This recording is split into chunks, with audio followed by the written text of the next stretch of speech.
Potential. Okey, jadi tanpa membuang masa, saya persilakan Doktor untuk memberikan penyampaian. Okey, terus bila ya. Baik, Alhamdulillah minasyaitonirrajim. Bismillahirrahmanirrahim. Alhamdulillahirabbil alamin. Wa bihi nasta'in. Wa ala rasulil huda. Wassalatu wassalamu ala asyrafil anbiya'i wal mursalin wa ala alihi wasahbihi ajma'in. Marilah sama-sama kita mulakan majlis ilmu kita pada pagi ini dengan bacaan doa. Bismillahirrahmanirrahim. Allahumma ftah lana hikmataka wa anshur alaina min khazain rahmatika ya arhamar rahimin. Rabbi asir wa la tu'asir wa ta'min bil khair. Rabbi shrah lana sudurana wa yassir lana yafqahu qawlana billahi wa bil islam wa rasulina Rabbi zidna sallallahu alaihi wasallam.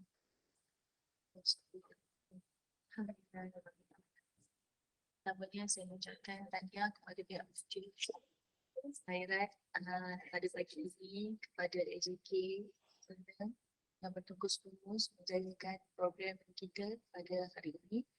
Ada yang hadir secara fizikal, anak-anak didik, anak-anak sendiri. Begitu juga yang hadir secara online. Mudah-mudahan kita semua beroleh berkat dan rahmat daripada majlis ilmu yang akan membincangkan mengenai satu topik yang sebenarnya berkait langsung kehidupan seharian kita. Dan kita harapkan juga penghayatan kita mengenai sunnah nabawiyah ini akan meningkatkan lagi kenikmatan kita, kelazatan rohani kita dalam melaksanakan ibadah-ibadah seharian. Dan suatu keuntungan yang besar kita harapkan dan kita doakan sebagai rutin kehidupan kita yang memang kita lakukan setiap hari sebagai sebahagian daripada kewajipan dan tanggungjawab kita ini menjadi pahala yang kita perolehi kerana kita jadikan ia sebagai mengikuti sunnah Nabi SAW. Jadi niat itu penting. Dan mudah-mudahan itulah juga niat kita yang hadir pada pagi ini, iaitu menuruti sunnah Nabi dalam mencari ilmu Allah SWT, dalam mendalami ilmu Al-Quran dan juga As-Sunnah. Mudah-mudahan kita semua diberikan kekuatan untuk istiqamah dalam melaksanakannya. Terima kasih kepada moderator yang telah memperkenalkan diri saya, dan terima kasih juga kepada semua yang istiqamah daripada awal program. InsyaAllah pada hari ini kita akan baca selanjutnya tajuk yang diberikan mengenai bid'ah, dan kita akan sentuh noktah ke-6 dan noktah ke-9 daripada kepentingan mengikuti sunnah Nabi Muhammad SAW ini.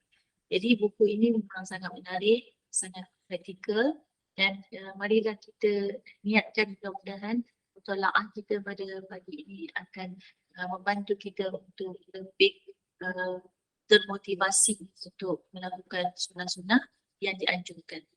Baik, saya mulakan dulu dengan muka surat 12 pada kesimpulan. Tujuan saya mulakan pada kesimpulan ini, dia sebenarnya kesimpulan daripada noktah kelima yang telah dibahaskan oleh asatizah yang sebelum ini. Sebenarnya pada kesimpulan ini ada mengandungi sedikit ta'rif. Jadi kalau kita tengok pada juga baris terakhir daripada kesimpulan ini, yang mana dalam kesimpulan ini dinyatakan mahabbatullah memastikan ittiba' sunnah yang luhur. Seseorang yang mendakwa dirinya mencintai Allah, mahabbatullah, dia mendakwa dan dia merasa dan dia telah mencapai tahap kecintaan yang sebenar kepada Allah SWT, walaupun dengan segala kelemahan yang ada pada diri kita, namun kita mempunyai kecintaan yang mendalam, dan kecintaan ini sebenarnya akan menyebabkan dan menantijakan seseorang itu akan mengikuti sunnah Nabi SAW. Itu adalah secara otomatik. Alangkah pastinya sesiapa yang banyak berpuasnya daripada mengikuti sunnah yang luhur. Takrifnya ada di sini. Jadi orang yang sampai ke mahabbatullah, dia akan mudah untuk ittiba' sunnah. Orang yang ittiba' sunnah, dia akan memperolehi kebahagiaan seperti yang saya pernah uraikan pada sesi yang pertama dahulu. Sebenarnya sebalik perbuatan kita mengikuti sunnah itu, tiba sunnah itu akan hadir kebahagiaan yang ada. Walaupun pada zahir dan fizikal, ada kalanya kelihatan seperti membebankan, tetapi pada spiritualnya ada kenikmatan. Jadi dialah orang-orang yang bahagia. Maka takrifnya adalah celakalah sesiapa yang tidak menghargai sunnah yang luhur lalu masuk ke dalam perkara-perkara bid'ah. Maksudnya orang tu dia tak appreciate sunnah ni, menunjukkan ada something wrong juga dengan mahabatullah dia. Dan orang yang tidak menghargai sunnah ini, maka dia boleh terjebak kepada perkara-perkara yang bid'ah. Jadi takrif bid'ah di sini kita dapati bahawa yang tidak mengikuti sunnah. Itu cara mudahnya. Sebab tu saya mulai dari sini. Walaupun sebenarnya nukta kita bermula nukta ke-6. Baik, kita tengok nukta ke-6. Rasulullah SAW bersabda, kullu bid'atin dalalatun wa kullu dalalatin finnar. Semua bid'ah itu sesat dan semua kesesatan tempatnya di neraka. Hadis ini diriwayatkan oleh An-Nasa'i, Zaimah dan lain-lain. Boleh tengok pada takhrijnya di bawah. Pada buku surat yang ke-13, kita masuk kepada pembahagian bid'ah ya. Boleh dah catat, sambil-sambil tu boleh catat. Kalau kita tengok buku surat 13, perenggan pertama itu adalah pembahagian bid'ah. Pembahagian dari sudut yang bersifat universal. Maksud Indonesia ni pendekatannya mensyarahkan dan tafsir keadaan dengan isyarat maknawi, maka dia bersifat universal dan dia mudah apply kepada masyarakat umum sejagat. Jadi kalau tengok perenggan tu ada mengandungi pembahagian. Saudara perasan kat sini ada 3. Boleh catat. Yang pertama, yang baris pertama tu, yakni tindakan tidak menyukai asas-asas syariat yang terang dan sunnah yang luhur. Itu pembahagian yang betul. Jadi perbuatan bid'ah adalah apabila melakukan suatu tindakan yang tidak menyukai asas-asas syariat yang menyatakan dengan terang tentang tindakan itu. Sunnah juga telah menjelaskannya melalui perbuatan dan perkataan serta takrir Nabi SAW. Tetapi jika dia tidak menyukai sunnah ini, tidak menyukai syariat ini, malah dia buat yang lain, itulah dia bid'ah. Itu yang pertama. Yang kedua, serta pengubahan syariat dengan perbuatan yang baru setelah menjadi lengkap dan mencapai kesempurnaannya. Iaitu, dah ada syariat tu, dah jelas, kan? Dah termaktub di dalam kitab-kitab muktabar. Tetapi dia telah mengubah syariat itu. Walhal syariat ini sudah lengkap sesuai dengan rahsia firman Allah, al-yawma akmaltu lakum dinakum. Dan pada hari ini telah sempurna, telah aku sempurnakan bagi kalian urusan agama kalian. Itu maksudnya syariat agama. Jadi bila syariat agama dah jelas, dah lengkap, tiba-tiba ada pula yang ubah suai, maka itu adalah kategori kedua bid'ah. Ya. Kemudian yang ketiga ialah ayat sambungan dia. Ataupun mewujudkan perkara-perkara bid'ah yang menimbulkan rasa bahawa ia, iaitu syariat ini, tidak lengkap. Itu yang ketiga. Iaitu dia wujud pula benda-benda baru. Dia reka-reka pula benda-benda baru dengan rasa ataupun dengan menimbulkan rasa. Maksudnya, dia sendiri pun dia cipta benda baru tu sebab dia rasa lah tu. Dia rasa macam tak lengkap. Syariah ni tak cukup. Ataupun mungkin dia rasa cukup tapi dia buat juga benda baru. Benda baru yang dia buat itu menyebabkan orang pula mendapat impression, kesan, rasa seolah-olah tak cukup lagi syariat yang sedia ada. Sebab tu dia tambah-tambah. Nampak tak? Kan? Sebab tu dia tambah-tambah. Jadi ini sebenarnya hasya wa kalla. Maksud Ustaz saya mesti hasya wa kalla ni tak sepatutnya begitu. Kan? Jelas ayat Quran tu kata al-yawma akmaltu lakum dinakum. Jadi ini sebenarnya merupakan satu kesesatan. Sampai kata tak cukup kena tambah, itu satu kesesatan. Dan api ini membakar. Sifatnya panas. Sebab itu juga sifat dia juga menimbulkan permusuhan. Sebab dia membara kepanasan itu. Selesai bab kebahagiaan. Perenggan berikutnya ialah martabat sunnah. Jadi dijelaskan pula tentang martabat sunnah. Jadi kita faham ya apa maksud bid'ah.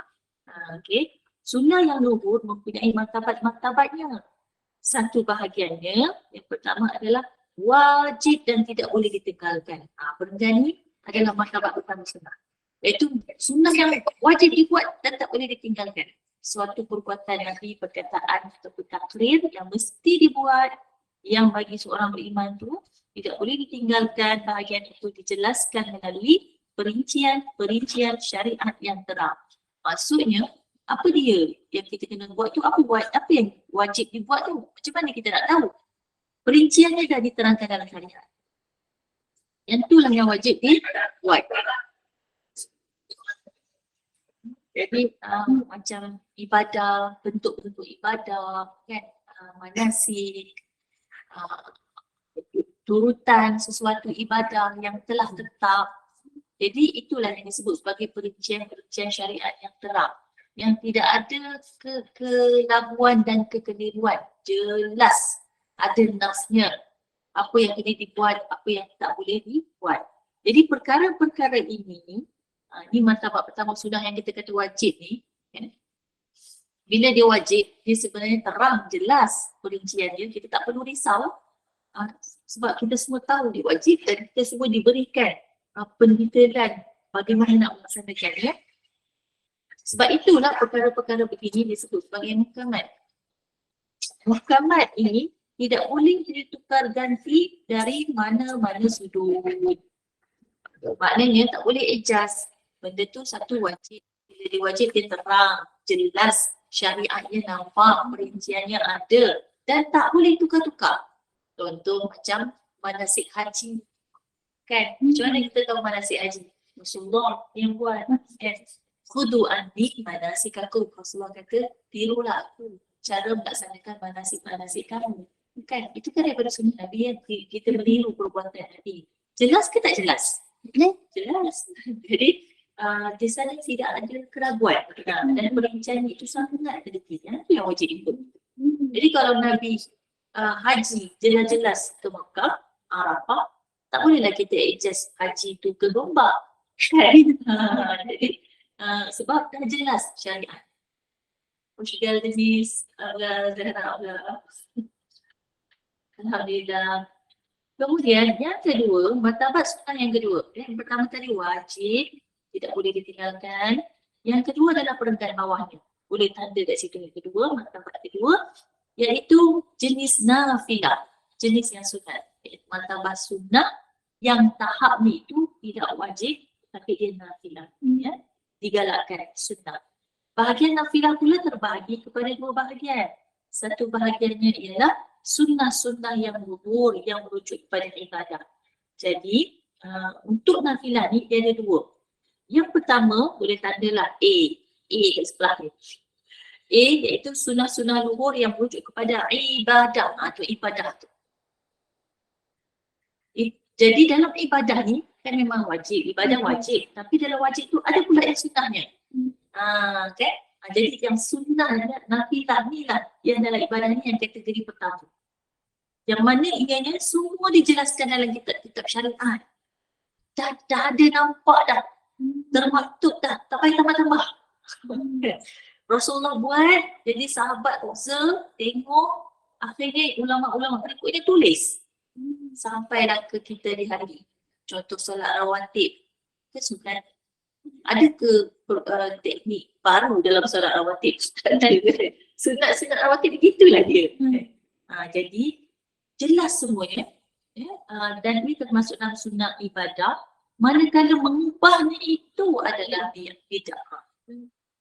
Jadi bila benda tu dah jelas, macam qabla zuhur 2 rakaat, ba'da zuhur 2 rakaat, qabla al-asr 2 rakaat, ba'da al-asr tak ada. Kan? Tapi tiba-tiba ada orang tambah. Dia kata saya nak pahala lebih. Kan? Dia tambah pula 2 rakaat lepas asar. Itulah bid'ah. Okay. Baik. Sekarang tadi saya sebutkan nafilah ada dua kan? Nafilah yang pertama ibadat, nafilah yang kedua ada perenggan bawahnya lagi. Okey, perenggan bawah dia bahagian yang satu lagi dinamakan adab-adab yang disebutkan dalam kitab-kitab sirah yang mulia. Itu yang kedua. Adab. Boleh letak B, adab.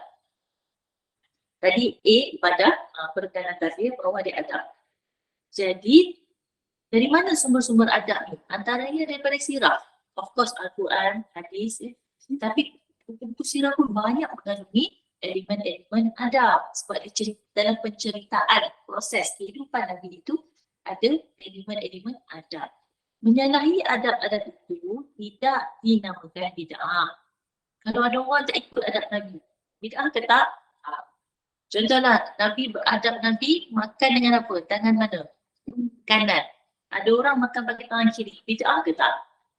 Itu tak termasuk dalam bid'ah. Sebab dia menyalahi sunnah Nabi. Tapi dia bukannya mencipta-cipta yang baru daripada syariat. Namun, ia dikira sebagai suatu pertentangan dengan adab-adab kenabian. Dan dikira, tengok surat sebelahnya tu, surat 14, tidak beristifadah daripada cahayanya dan adab sebenar itu. Kalau ada orang yang melakukan sesuatu bertentangan dengan adab Nabi, maka itu bukan bid'ah, tetapi dia seperti tidak mengikuti adab. Bahasa kasarnya seperti tidak ikut adab Nabi dan di situ ada kerugian. Apa kerugiannya? Dia tak dapat faedah. Faedah cahaya. Ingat tak pada pertemuan pertama Ustazah dah sebut tentang cahaya iman yang Rasulullah akan kenal iman. Jadi cahaya tu bila dia wujud, bila dikumpulkan, bila dihimpunkan? Ketika hidup, kan? Ketika kita di dunia ini. Jadi orang yang sengaja tinggalkan sunnah bermakna dia telah tidak mengambil faedah istifadah daripada cahaya sunnah itu. Maknanya dalam erti kata lain secara spiritual berada dalam kegelapan. Cuma kita tak nampak benda tu. Sebab itu adalah perkara-perkara gaib. Sebab tu kadang-kadang kalau orang serabut sangat tu, cuba tengok hidup dia tu dia ikut sunnah ke tak? Okay. Kalau dia ikut sunnah, jarang dia akan serabut. Kadang-kadang keserabutan tu datang dari kegelapan, gloomy. Orang yang ada masalah isu mental kan dia rasa gloomy, gelap, walaupun lampu terang benderang, jiwa dan minda dia gloomy. Mungkin juga somehow ada kesan daripada perbuatan tidak gemar mengikut sunnah. Ataupun dia buat tapi dia tak ada niat mengikut sunnah. Kan? Kita ada sentuh nanti insyaAllah. Kemudian bahagian ini pula mengikut kepada tindak tanduk Rasul termulia sallallahu alaihi wasallam yang dimaklumi secara mutawatir dari segi uruf, adat dan muamalah yang fitri. Jadi macam mana kita nak tengok adab yang mengikut sunnah yang membawa cahaya? Caranya ialah wujud tindak tanduk Nabi sallallahu alaihi wasallam. Macam mana kita nak wujud? Nabi dah tak ada kan? Kat mana kita nak wujud? Hadis, sirah, kan? Dan tentulah daripada martabat-martabat itu kita akan aulakan, aktarkan hadis-hadis yang sahih. Baik. Sebab apa? Macam tu. Sebab kadang-kadang bila hadis tu palsu, tak kena dengan adab. Boleh saya bagi contoh? Boleh. Contoh bila hadis tu palsu tak kena dengan adab. Contoh hadis palsu payung emas. Bukan anti poligami. Tapi kalau tak layak, paksa juga dengan alasan payung emas, ikut tak adab Nabi? Sebab dia menzalimi isteri-isteri dia. Bila isteri dia merasakan dizalimi, dia kata sabarlah, ada payung emas. Kan? Yang maknanya ikut adab. Faham kan? Dan dia menjadi bahan lelucon. Orang agama lain mentertawakan dia. Padahal hadis palsu. Itu satu contoh. Banyak lagi contoh-contoh rupa-rupanya datang daripada hadis palsu. Dan dia memberikan imej yang tidak baik. Contohnya berpakaian buruk, jompang caping sebagai tanda sebut. Tak ada hadis tu. Tapi akhirnya memberikan satu imej lain tentang agama Islam, sedangkan Allah itu Zul Jamal. Maha cantik. Kenapa pula hamba dia ini pula berpakaian jompang caping bersandarkan kepada hadis palsu. Okay. Contoh. Sekarang kita tengok pula contoh adab. Contoh adab sebagai Sebagai contoh, tu penentuan yang kedua, sebagai contoh, terdapat banyak sunnah luhur yang memperlihatkan adab-adab bercakap. Satu, adab-adab bercakap ni banyak, insya-Allah. Satu dan masih dalam proses belajar dan mengajar dan cuba menerapkan, memperbaiki diri. Sebab kita lahir di zaman adab-adab bercakap itu sudah berada dalam satu paradigma yang berbeza. Tidak seperti dahulu kala. Mungkin dahulu kala kita tak jumpa anak muda jerit kepada orang tua. Tapi kita berada di zaman di mana media sentiasa menunjukkan bahawa sesuatu yang patut bagi seorang muda tidak beradab ketika bercakap dengan berbeza usia. Seakan-akan itu boleh asalkan dia mempertahankan hak dia. Walhal ada. Jadi bercakap tu penting rupanya, insya-Allah. Tak apalah, kita sama-sama doa dan kita semua dapat memperbaiki percakapan kita dalam adab bercakap. Menerangkan tata cara adab-adab dalam keadaan seperti makan. Yang kedua, contoh adab. Contoh adab yang menjadi sunnah. Bercakap, kemudian makan. Bercakap ni pun ada kategori sebelum lupa.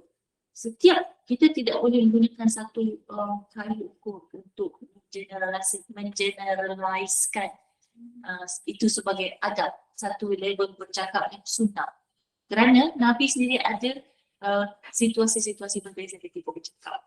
Bercakap dengan orang bukan Islam, bercakap dengan orang musyrik, bercakap dengan orang Yahudi, bercakap dengan orang Islam beriman, bercakap dengan orang Islam Badawi, bercakap dengan orang Islam Madani. Kan? Macam-macam kan? Bercakap dengan cucu, dengan anak kecil, kemudian anak yatim pun lain. Jadi kalau dengan anak yatim, salah satu yang paling berharga ialah Nabi mengusap belakang anak yatim. Cubalah cari anak yatim usap. Dia akan ingat kita. Berbanding kita usap anak bukan yatim. Saudara buat eksperimen. Cubalah nanti buat. Rupa-rupanya betul. Bila datang pada sunnah Nabi tu, mesti ada cahaya dalam kehidupan. Anak yatim tu boleh ingat kita sebab kita usap dia. Rupanya dia kata banyak-banyak orang cakap, orang tak usap pun saya. Tapi dia usap saya. Padahal kita usap sebab ikut sunnah Nabi. Nampak? Kan dia mendatangkan cahaya. Jadi sedikit paling cuba dia usap belakang. Kemudian makan tadi. Adab makan. Okay. Ada orang kata makan pakai tangan. Nabi pakai tangan. Sekarang ni kita makan di depan tetamu kehormat dah sedia suka. Dengan stick contohnya. Dengan stick. Okey, sekarang nak ikut sunnah Nabi macam mana? Cuci tangan. Saya pergi cuci tangan. Tinggalkan sudu stick tu pakai tangan. Bolehkah macam tu? Kena tengok juga situasinya macam mana. Menghargai orang yang jemput kita. Orang tu dah hidangkan makanan, stick semua tu memang kena pakai pisau, kena pakai garpu, kena pakai. Dan janganlah, kalau kita pakai tangan, apa keadaan tu? Apa yang menjadikan macam mana keadaan situasi meja tu? Selalunya kan makan macam ni dalam meja bulat VIP kan. Okay, lepas tu walaupun semua pakai sudu, tiba-tiba kita kata saya ikut sunnah Nabi, kita pakai tangan. Lepas tu apa perasaan orang lain? Pandang pelik. Pandang pelik kan? Kata kenapa ni pakai tangan? Itu stick. Macam mana makan stick pakai tangan? Koyak daging, cicah-cicah. Baik, kalau lah itu menimbulkan rasa tidak selesa pada orang satu meja kita, apa kesan? Ada kesan tak? Nabi buat macam tu tak pada orang? Menimbulkan rasa tidak selesa pada orang yang makan semeja dengan dia. Lah, maknanya kita kena pandai. Tengok sunnah Nabi ni banyak aspek dia. Makan, minum dia macam mana, berbaring serta berkaitan dengan pergaulan. Ni tadi kita ambil kira contohlah makan dengan tangan, tapi ada juga ambil kira aspek pergaulan. Jika kita makan dengan tangan menyebabkan semua orang di tempat tu jadi tak selesa bergaul dengan kita, maka itu juga tidak mengikuti sunnah Nabi. Jadi macam tadi berpakaian, katalah serban sunnah, tetapi kita nak hadir ke satu program, kalau berserban tu nanti memberikan impression yang berbeza. Contoh kan, memberi kesan pada pergaulan, menyebabkan orang jauhkan diri daripada kita. Maknanya kita kena balancekan juga dengan sunnah Nabi, macam mana supaya kita boleh masuk dalam pergaulan. Tapi itu juga tidak mengorbankan dan tidak mengubah syariat. Maksudnya, ingat kita pegang tadi, jangan ubah syariat di semata-mata kita nak boleh bergaul dengan orang, tukar habis baju nampak aurat. Itu mengubah syariat. Jelas Okey. Tetapi orang yang mengikut adab-adab itu mengubah adat kebiasaannya menjadi ibadah dan mendapat satu limpahan maknawi yang penting daripada adab-adab itu. Jadi kita memang beradab. Kita memang ada adab dalam melaksanakan sebuah aktiviti ini. Adab ini akan berubah menjadi ibadah bila kita ada niat bahawa kita sedang mengikuti sunnah Nabi di sebalik adab dan adat itu. Itu yang saya sebut tadi, akan dapatlah pahala. Walaupun pada kebiasaan dia memang contoh pakai kasut, masuk kaki kanan dulu. Memang kebiasaan dia begitu. Tapi dia tak ada niat pun ikut sunnah Nabi. Dia tak dapat pahala sunnah. Tapi sekiranya dia ada niat, saya buat ni sebab Nabi masukkan kaki ke kasut kanan dulu, barulah kasut kiri, maka dia memang mendapat pahala sunnah. Masya Allah, as simple as that. Pakai serban niat apa ni? Ikut sunnah Nabi. Alhamdulillah, dapatlah pahala. Pemeliharaan satu adab yang paling kecil mengingatkan kepada Rasul termulia SAW dan memberikan cahaya kecil pada hati. Itu yang disebut tadi cahaya. Jadi bila kita jaga adab walaupun kecil, jatuh sampah ambil, okey buang, ikut sunnah Nabi, walaupun kecil ya, tetapi dia mendatangkan cahaya dalam hati kita. Betul? Okay. Rasa gembira tak buang sampah? Rasa gembira. Memang betul. Berbanding kalau buat tu kerana ofis ni bersih, jangan ada sampah. Kalau ada sampah, kita buanglah sampah tu, dia jadi culture semata-mata bukan kerana sunnah. Kadang-kadang benda tu menambah beban. Ini negara-negara maju. Dia buat kerana culture. Contoh, culture dia kena jumpa orang hormat. Macam tu. Padahal kadang-kadang dia tak hormat orang tu dalam hatinya. Tapi sebab culture tu kena macam tu, dia pun buat. Dia paksa diri dia sopan, paksa diri dia berdisiplin, jiwanya sangat tertekan. Sebab dia sebenarnya tidak ada spiritual direction yang menjanjikan cahaya tu tadi. Tapi kita ada. Iaitu sunnah Nabi SAW. Saya kata kita hormat orang sebab sunnah Nabi, kita pun lega. Walaupun tiba-tiba kita hormat dia buang muka dia. Kan? Pernah kan? Kita bagi salam, Assalamualaikum. Dia tak tengok kita. Ya Allah, sedihnya. Kan? Tapi kita tak tertekan seperti orang tadi yang tak ada direction. Kita teringat balik walaupun sedih. Sedihnya, tapi tak apa, saya ikut sunnah Nabi. Saya buat kerana Nabi suruh dan Nabi buat bukan sebab saya nak dia suka kat saya. Maka perbuatan dia memalingkan wajah dia itu tidak menjejaskan cahaya yang sampai ke hati kita. Okay. Nikmat kan? Baik. Kemudian syiar sunnah, peringkat yang bawah sekali pada muka surat 14 ialah syiar sunnah.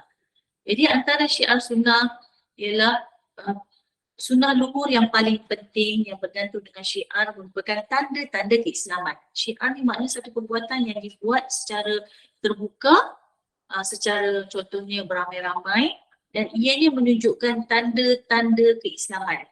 Bila disebut syiar Islam bermakna dia tidak dikongsi oleh orang lain. Orang lain tak buat benda tu. Orang Islam saja buat.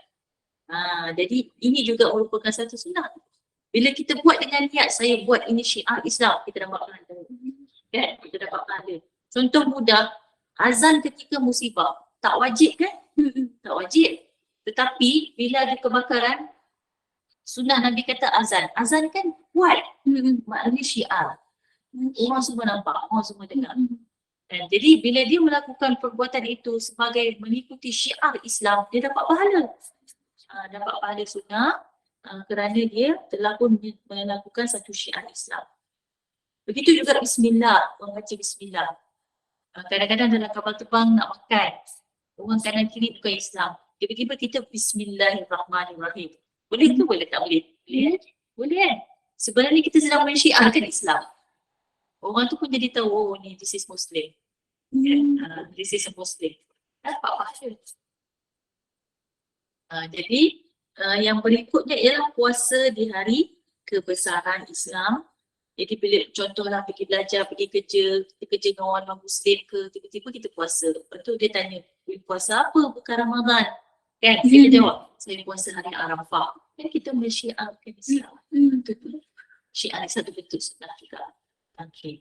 Bukan nak riak ni. Ini memang Imam Sa'id Nursi sebut juga lah dekat sini. Perasaan riak tidak akan boleh memasuki syiar-syiar dari jenis ini. Dan ia perlu dibuat terang-terangan.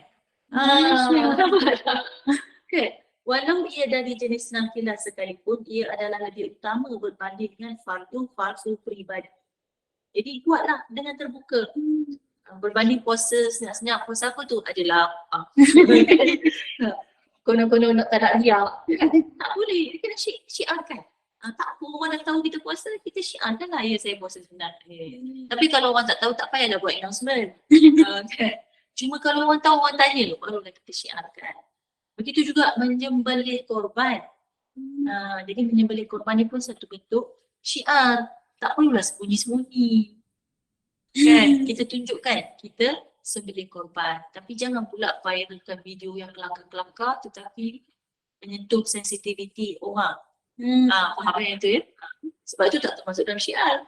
Kan, kita punya syiar Islam bukan buat lawak dekat haiwan. Kan, syiar kita sembelih haiwan sebagai korban. Okay, baik. Habis, Alhamdulillah, nukta yang ke-6 termasuk ke nukta yang ke-9.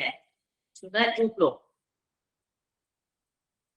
Dalam nukta yang ke-9 ni, bila Ustaz baca, Ustaz tengok perbahasan dia sebenarnya mengenai peringkat dan martabat dalam mengikuti sunnah.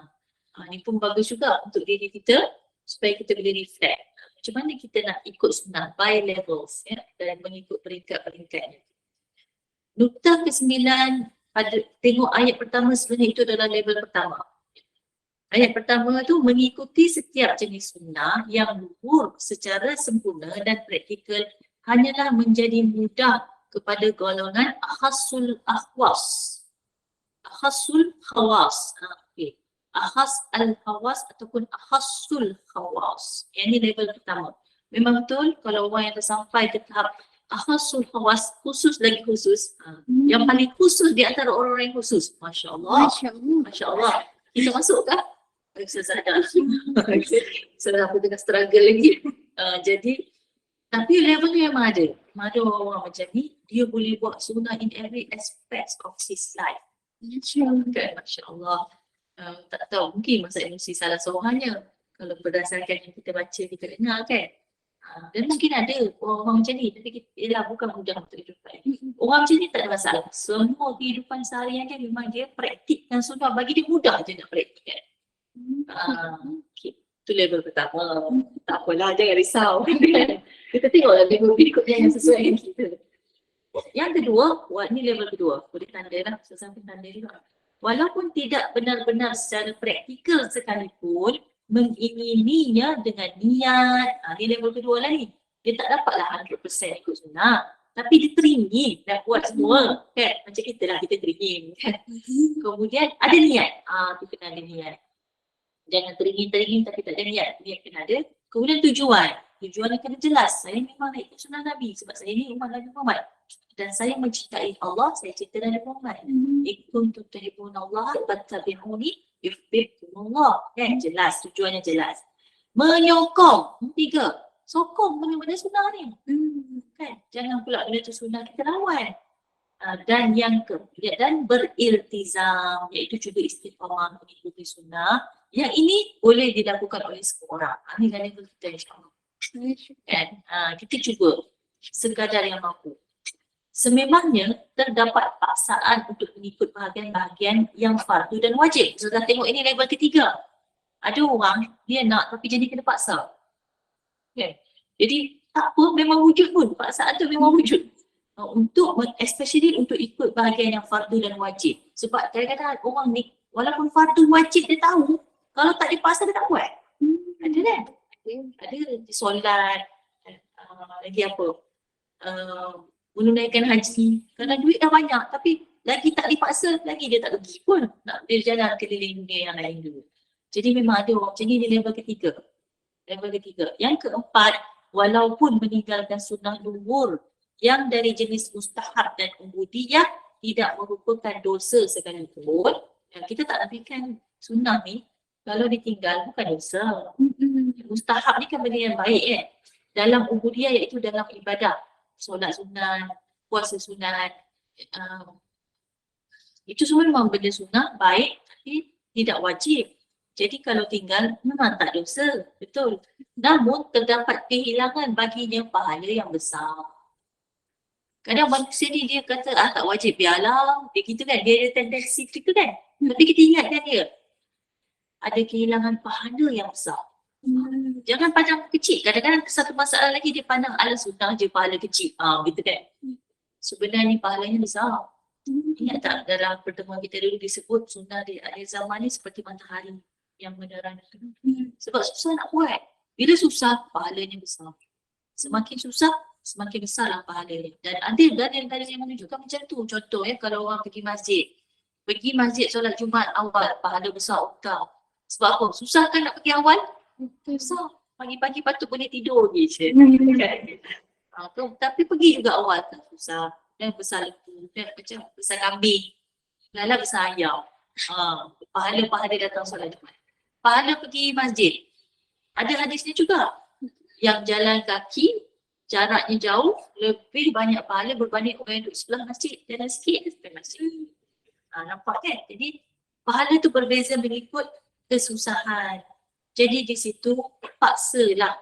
Makin kita paksa, sebenarnya makin juga banyak pahala. InsyaAllah, lama-lama dia akan jadi mudah pada diri kita, maka dah tak perlu seberat itu dan sesusah itu memaksa. Boleh? Okay, hari ni nak paksa diri? InsyaAllah. Okay. Kemudian, yang kelima, level kelima, dalam mengubahnya pula, terdapat kesalahan yang besar. Bagus ni masa exam. Dia remind pula. Level kelima ni pula, jangan pula nak adjust ubah sunnah. Sebab bila kita ubah suai yang wajib yang sunnah ini adalah satu kesalahan yang besar. Macam mana? Kenapa pula? Saya fikir juga, kenapa Imam Sanusi masukkan ayat ni ada hubungan dia dengan sebelum-sebelumnya, iaitu fitrah tendensi manusia yang malas, contoh, ataupun yang mencari excuse, boleh jadi bila dia rasa susah nak buat, dia mula nak adjust buat lain. Kan? Sebab dia kata susah lah macam ni, adjust sikit lah. Kan? Mungkin lepas adjust ni senang sikit. Tapi dah ada peringatan, jangan adjust. Kan? Terdapat kesalahan yang besar. Masya Allah. Kemudian level ke-6, sunnah-sunnah luhur dalam adat-adat dan amalan pula, selagi mana mengikut sunnah, maka adat itu berubah menjadi ibadah. Jadi ini yang paling basic sebenarnya. Kita cuma perlu convert mindsetting kita je. Bahawa semua adat, rutin yang kita buat ini adalah yang mengikut sunnah adalah kerana kita memang nak ikut sunnah sebagai ibadah. Maka insya-Allah semuanya berpahala. Sekiranya tidak diikuti, tiada hukumannya. Jelas, jangan takut. Jangan pula berlebihan dalam membebankan. Memang tak ikut sunnah tu tak ada hukumannya. Tapi sekali lagi ditekankan, istifadahnya daripada cahaya adab-adab kehidupan Habibullah sallallahu alaihi wasallam berkurang. Jadi orang yang tak ikut sunnah ni, kuranglah faedah yang dia dapat dalam kehidupannya. Cahaya, sekali lagi dia sebut kali-kali sunnah cahaya. Betul? Jadi siapa yang nak hidupnya bercahaya, banyakkanlah ikut sunnah. Orang yang tak ikut, tak dapatlah faedah cahaya itu tadi. Habis kita beralih ke bid'ah. Perenggan yang bawah sekali di surat 20, bid'ah. Melakukan perkara-perkara baharu. Apa maksud bid'ah? Ni ayat pertama ni adalah penjelasannya. Bid'ah ni sebenarnya seperti melakukan perkara-perkara baharu dalam hukum-hukum ubudiyah. Maknanya hukum hakam ubudiyah, hukum hakam ibadah kepada Allah, jika dilakukan ditambah ke perkara-perkara yang baru yang tidak diberitahu, dilakukan oleh Nabi, maka itu adalah bid'ah. Adapun perkara-perkara bid'ah oleh sebab ia bertentangan dengan rahsia ayat al-yawma akmaltu lakum dinakum, maka ia ditolak. Ini pendekatan risalah Nur. Perkara bid'ah ditambah, ditokok tambah daripada urusan ibadah yang mana ianya bertentangan dengan rahsia bahawa agama ini sudah sempurna, sebab mereka tambah seakan-akan tidak sempurna, memang ditolak, memang tak dibuat, kita tak terima. Tetapi sekiranya ia adalah dari jenis wirid, ada pengecualian. Kalaulah perkara baru itu datangnya dari jenis wirid, zikir dan aliran dalam tarikat, dan dengan syarat asal usulnya diambil daripada Alkitab dan Sunnah, di samping ia adalah berbeza-beza, maksudnya kalau ada wirid, zikir, wirid dan zikir daripada dalam aliran tarikat tertentu, tapi dia ambil daripada Sunnah. Ada asal usulnya daripada Quran, ada asal usulnya daripada Sunnah. Maknanya ada dalil, okey? Ada dalil. Walaupun berbeza-beza, sebab tarikat ni kan berbeza-beza pendekatannya.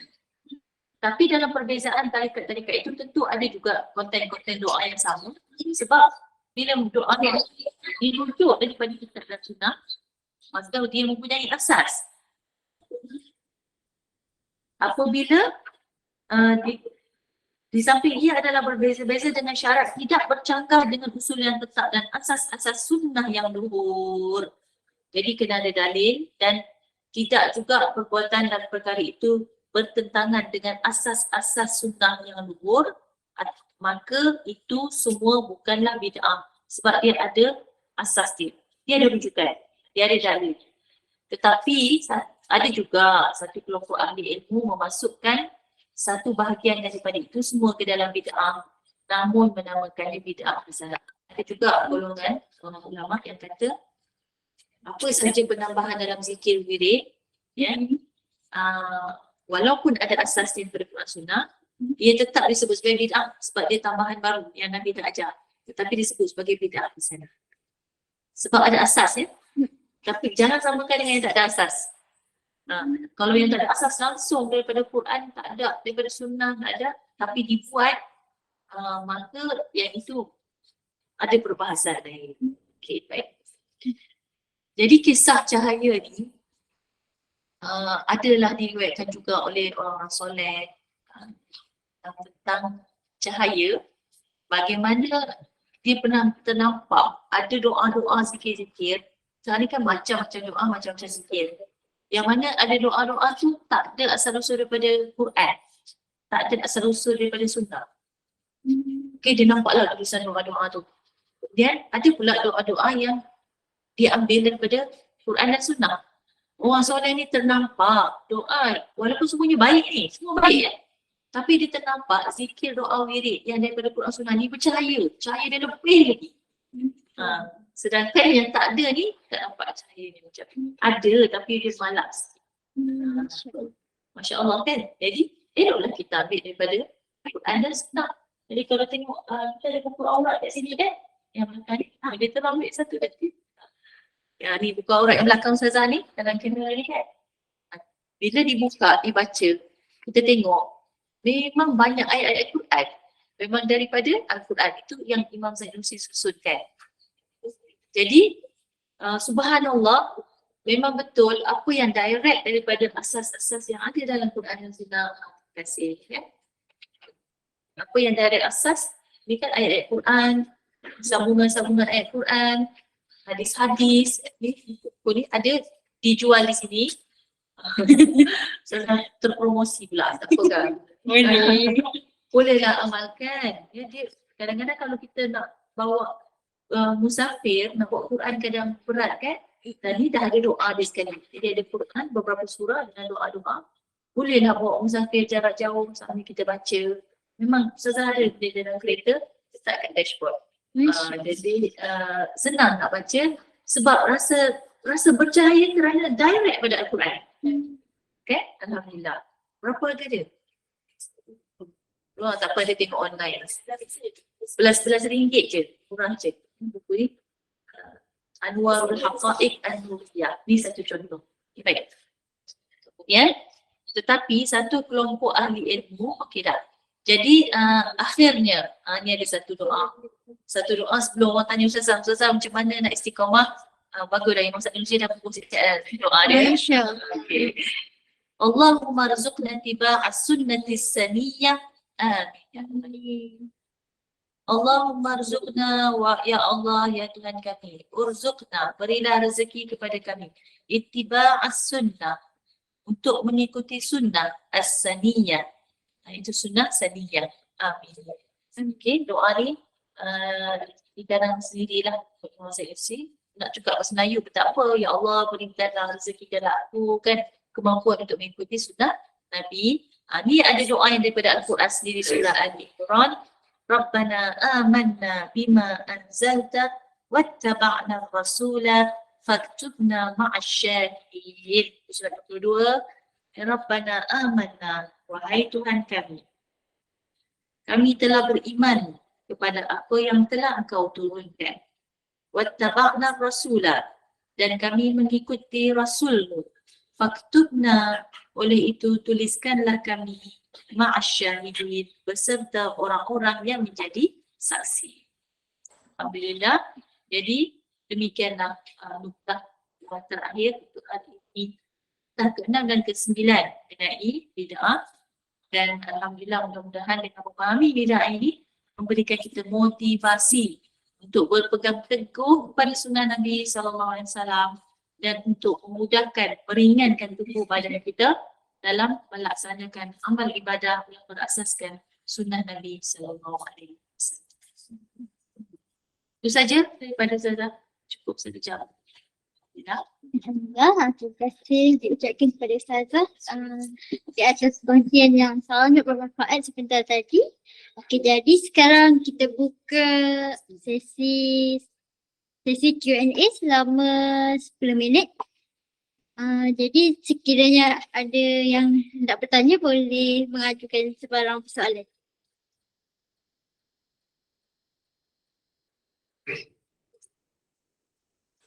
Kita pernah dengar ke ulama kalian dari Ustaz tadi, dia cakap lah sebenarnya solat tarawih secara berjemaah ni bukan sunnah. Rasulullah sebenarnya dia solat tarawih secara berseorangan. Jadi adakah solat tarawih secara berjemaah ni kira bid'ah? Okay. Terima kasih. Memang betul. Memang kadang-kadang kita dengar ada yang kata solat tarawih secara berjemaah ni bukan dibuat oleh Nabi SAW. Okay, jawapannya Nabi SAW ada solat tarawih secara berjemaah.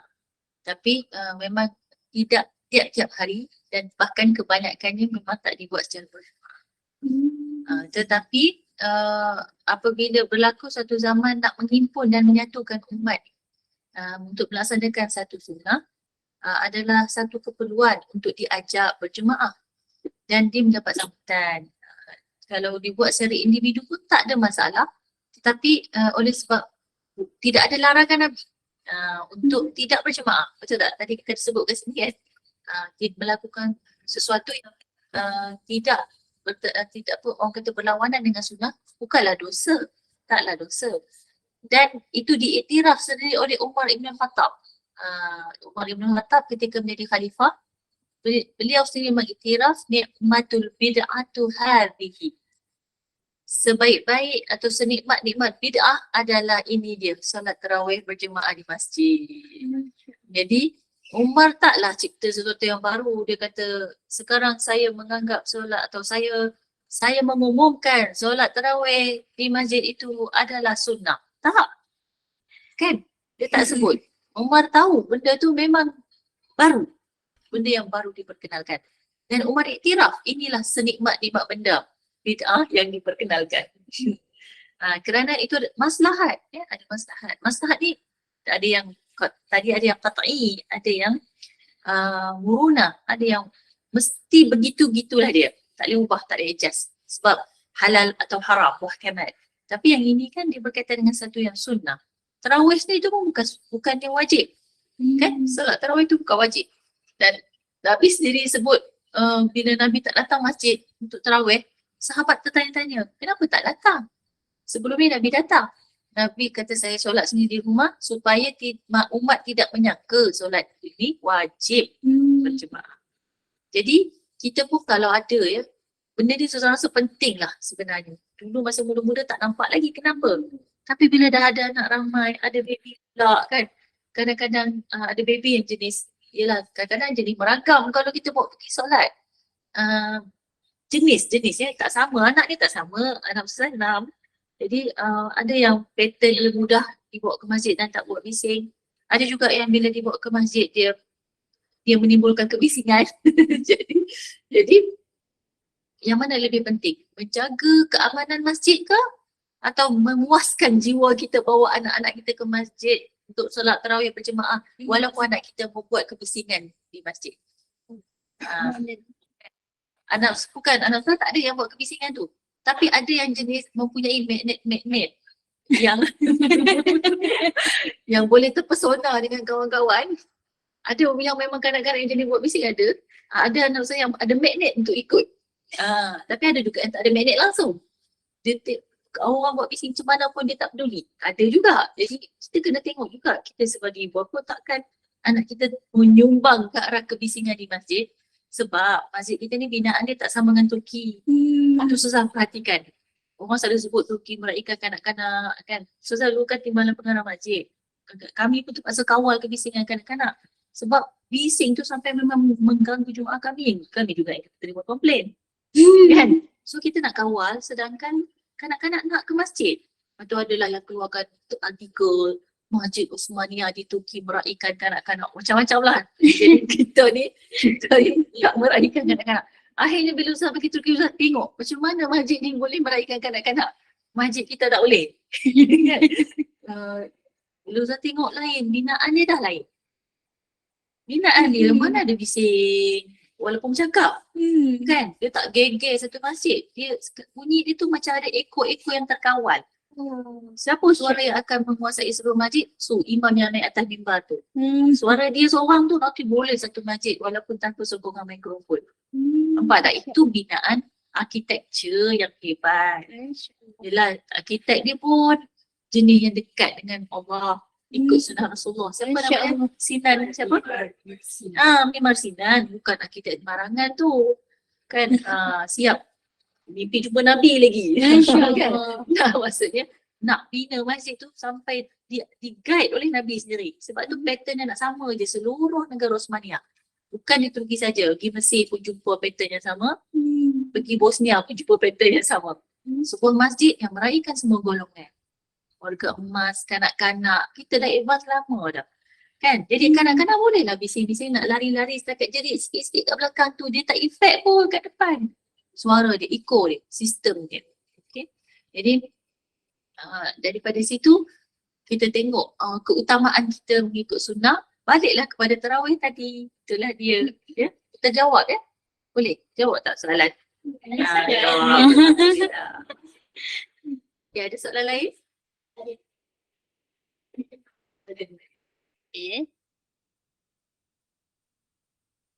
Cuba tengok chat box tu.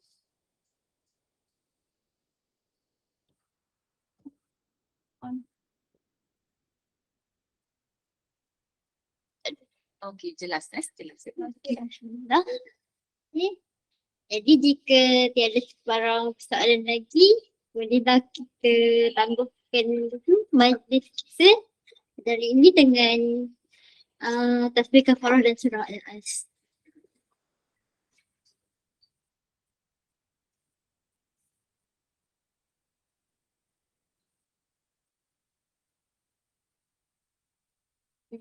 Terima kasih diucapkan kepada Ustazah dan semua yang hadir secara fizikal maupun online. Jadi kepada sesiapa yang ingin mendapatkan buku ini boleh dapatkan di penerbitan Hairat ataupun pembelian secara online di Shopee. Sekian, Assalamualaikum warahmatullahi wabarakatuh.